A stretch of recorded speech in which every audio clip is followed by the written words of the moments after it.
Sobat RH sekalian, jumpa lagi kita di channel yang keren ini. Keren cadas. Ya, Sobat RH sekalian, akhirnya teka-teki itu terjawab sudah. Ke arah mana dukungan Partai Golkar dan Partai Amanat Nasional. Mereka mendeklarasikan untuk mendukung Prabowo Subianto sebagai calon presiden. Dengan wakil presiden still inquestionable, ya kan? Jadi sobat RH sekalian, still questionable ya. Jadi sobat RH sekalian, yang jelas PAN tidak ke Anies Baswedan karena kurang insentifnya. Kemudian Golkar juga barangkali khawatir ya kalau di sana diobok-obok terus, maka akhirnya mungkin atas restu istana mereka berlabuh ke Prabowo Subianto. Jadi jelas dari awal Partai Amanat Nasional menunggu perintah Pak Lurah, demikian juga Golkar untuk mendukung. Apakah dengan demikian nanti terakhir Presiden Jokowi akan melabuhkan dukungannya kepada pasangan Prabowo Subianto dan somebody? Bisa jadi somebody itu kalau judicial review di MK diterima adalah Gibran Rakabuming, ataukah tetap setia kepada partainya yaitu Partai Demokrasi Indonesia Perjuangan yang selalu menganggapnya sebagai petugas partai. Kalau kita lihat dalam tanda kutip keberanian PAN dan Golkar untuk menyatakan dukungan kepada Prabowo Subianto, maka sepertinya bisa dipastikan bahwa memang arah dukungan Presiden Jokowi akan jatuh ke Prabowo Subianto. Sepertinya begitu ya. Jadi itulah politik ya, bisa berubah setiap saat. Dan tidak heran kalau partai-partai baru yang tadinya mengatakan mendukung Ganjar Pranowo juga akan lari. Kita lihat nanti. Kita akan lihat ya. Kita akan lihat apakah PDIP akan ditinggalkan sendirian dan P3 kemudian hanya menjadi pendamping kecil dari PDIP. Kita lihat ya. Oke. Coba kita bacakan sobat era sekalian. Gerindra, PKB, Golkar, dan PAN resmi bangun koalisi Pilpres 2024. Jakarta, CNN Indonesia, Partai Golkar dan PAN sepakat bergabung dengan koalisi Gerindra dan PKB menghadapi pemilu 2024. Koalisi ini untuk mengusung Ketua Umum Gerindra Prabowo Subianto sebagai calon presiden di Pilpres 2024. Deklarasi bergabungnya Golkar dan PAN digelar di Museum Perumusan Naskah Proklamasi Munasprok Jakarta pada Minggu pagi. WIB. Ketua umum masing-masing partai hadir dan berbicara dalam deklarasi ini.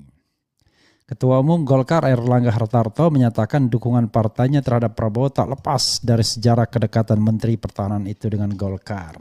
Semua memori baik dikeluarkan ya. Tergantung kita mau mengeluarkan yang mana.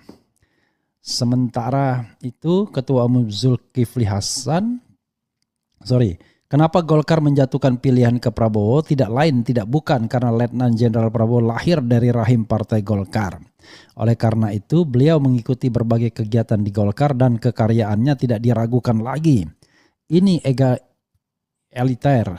egaliter searah setujuan dengan Golkar Pak Prabowo, kata Airlangga dalam pidato deklarasinya. Kalau dia setia sama Golkar, kenapa bikin partai baru yang justru memperkecil Golkar ya? Sementara itu Ketua Umum PAN Zulkifli Hasan resmi berharap dukungan PAN bersama partai-partai lain bisa mengantarkan Prabowo menjadi presiden terpilih di Pilpres 2024 ya. Masanya dukung Anies tapi bosnya dukung Prabowo Subianto. It's okay ya.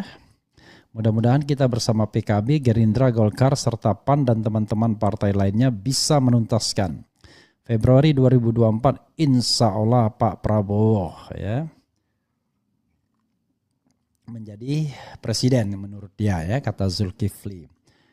Dukungan dari PAN dan Golkar ini makin menguatkan posisi Prabowo sebagai capres Sebelumnya Prabowo hanya didukung oleh Gerindra dan PKB. Namun dalam koalisi baru ini masih belum menemukan kesepakatan soal calon wakil presiden pendamping Prabowo.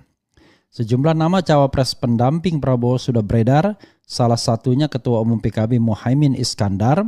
Selain itu ada juga wacana menduetkan Prabowi dengan Menteri BUMN Erick Thohir yang belakangan rajin digaungkan oleh PAN. Ya. Nama-nama lain yang juga masuk bursa cawapres Prabowo adalah Gubernur Jawa Timur Khofifah Indar Parawansa, Yeni Wahid, Mahfud MD hingga Wali Kota Solo Gibran Rakabuming Raka. Nama terakhir terbentur syarat usia capres-cawapres dalam Undang-Undang Pemilu. Namun undang-undang tersebut kini tengah diajukan judicial review ke Mahkamah Konstitusi. Ya, luar biasa ya, Ganjar diterima oleh Airlangga Hartarto, tapi akhirnya Airlangga Hartarto tetap mendukung Prabowo Subianto. Jelas kita akan melihat nanti akan ada yang dikhianati paling tidak ya. Jadi kalau Jokowi misalnya mendukung Prabowo, maka yang akan merasa dikhianati pastilah PDIP dan Megawati. Kalau Jokowi tetap mendukung Ganjar Pranowo, yang merasa dikhianati Prabowo Subianto. Karena itu saran saya kepada Presiden Jokowi ya netral lah. Lebih baik netral daripada cawe-cawe untuk memenangkan salah satu pasangan calon. Karena netral itu jauh lebih baik bagi Indonesia ya. Gitu ya. Oke, coba kita lihat ya.